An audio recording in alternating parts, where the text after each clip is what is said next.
There is a type of strength that most individuals never realize. It does not yell. It does not flash. It does not seek validation. It is the sort of strength born in isolation, tempered in storms and perfected in restraint. It's silence. In an existence submerging in noise, views, indignation, and the fixation on being heard, silence is an act of defiance. It is to be centered no matter what is happening around you. Being quiet when others yell is to reign without speaking. As Marcus Aurelius put it, the more things we value beyond our control, the less we are able to control. Silence is within, noise is outside. Today I shall not entertain you. I shall challenge you. Embracing a kind of strength that does not require an audience. To remain silent, and from that silence become strong. Part 1. Why silence affects as loss. Silence can become an act of surrender in a culture that values reaction.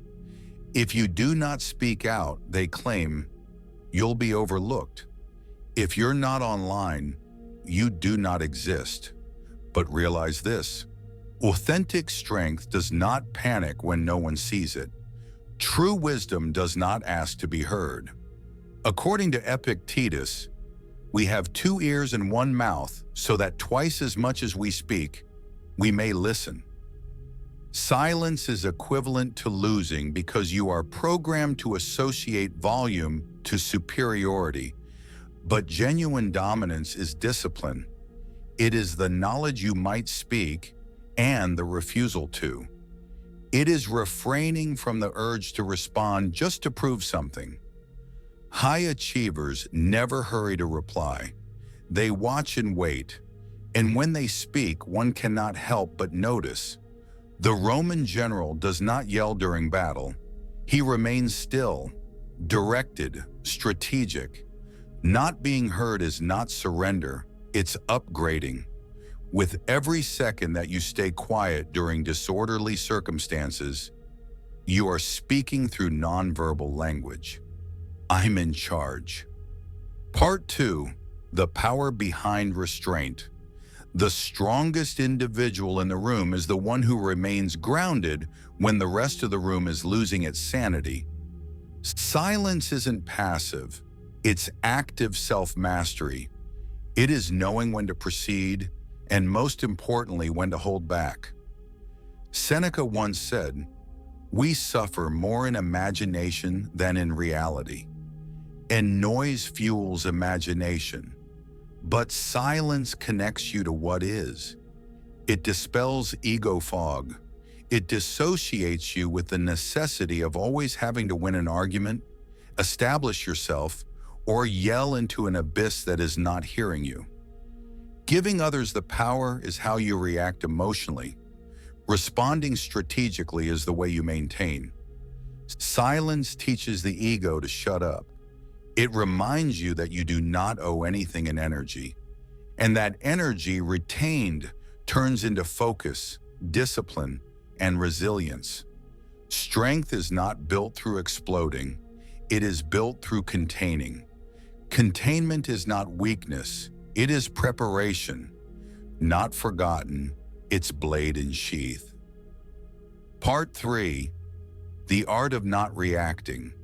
When you remain quiet, you cause others to fill the void. They will express themselves. No need to reveal anything about them. Their words, responses, and impatience will reveal all.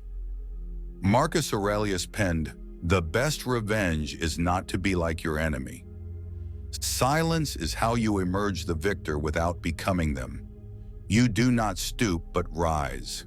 You observe. You refrain from being moved. You do not waste energy refuting every falsehood or verifying every truth. You build, you develop, you stay still as others exhaust themselves. The contemporary world has gotten exposure and power mixed up. Mystery is actually power. And silence makes you unreadable, untouchable. The one who cannot be read cannot be anticipated in battle, and the enemy who cannot be predicted cannot be stopped. Part 4. Silence in a world of noise. Today, silence is suspected. It is associated with weakness, with being inconsequential, with not being there. But the lion does not need to proclaim itself. It advances in stealth and hits accurately. YouTube, TikTok, and all the others are designed to reward noise. And yet here you are, having listened to an unobtrusive voice. None. Because the noise wore you out. You want something deeper. You desire peace and power. Stoicism isn't about being emotionless. It's about owning your response, and silence is the evidence that you are in command. Seneca wrote, "Anger when uncontrolled is often of greater harm to us than the injury that occasions it." Let that sink in. Your silence is not theirs to command, it is yours. It is your shield, your filter, your meditation in motion. The world does not need noise. It needs grounded men. Part 5. Speak when you should, remain silent. It is not about being quiet forever. Speak when what you say are weapons of clarity, when building and not destroying, when they are from strength, not desperation, but when ego needs to speak, wait. When pride is hurt and wants to reply, wait. When silence is louder than what you are speaking.